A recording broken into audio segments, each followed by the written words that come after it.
నేను మొట్టమొదటి అడుగు టిఆర్ఎస్ లో జాయిన్ అయిన తర్వాత కేసీఆర్ గారు ఏదైతే పిలిపించిరో ప్రతి ఒక్క పిలుపులో పార్టిసిపేట్ చేసి నా యొక్క ఉద్యమంలో కంటిన్యూ తిరిగినాను.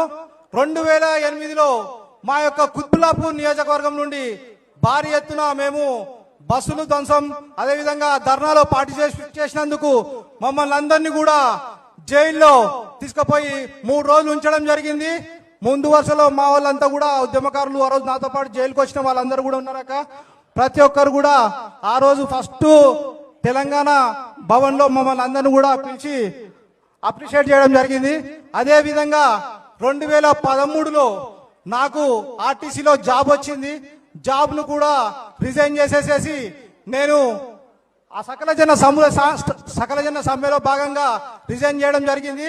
2014లో తెలంగాణ రాష్ట్రం ఏర్పడ్డ తర్వాత అందరం కూడా చాలా సంతోషంగా తెలంగాణ రాష్ట్రం వస్తుందో రాదో అన్న తరుణంలో మనం అందరం కూడా వచ్చింది కాబట్టి చాలా సంతోషంగా ఫీల్ అయ్యామక్క.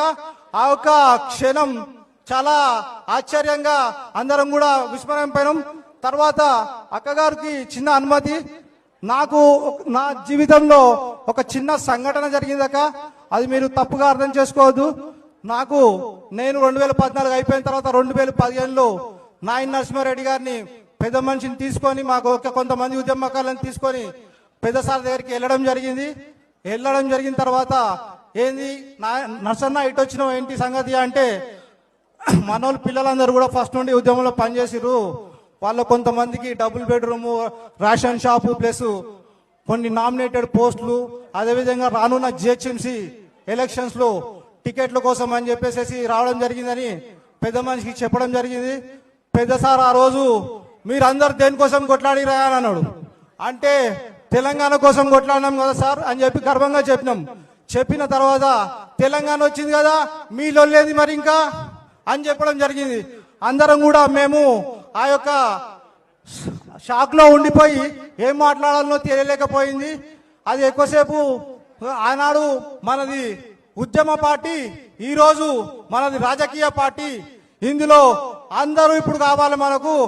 ఆనాడు ఉద్యమం చేశాం కాబట్టి ఉద్యమ పార్టీ, ఈ రోజు రాజకీయ పార్టీ అంటే మేము చేసిందంతా వేస్టేనా అన్నట్టు మేము విస్మయానికి గురైపోయి షాక్ లోనే ఉండిపోయాము.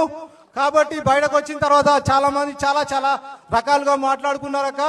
తర్వాత ఈ యొక్క బాధ మేము ఎవరికి కూడా చెప్పుకోవాలో తెలియలేక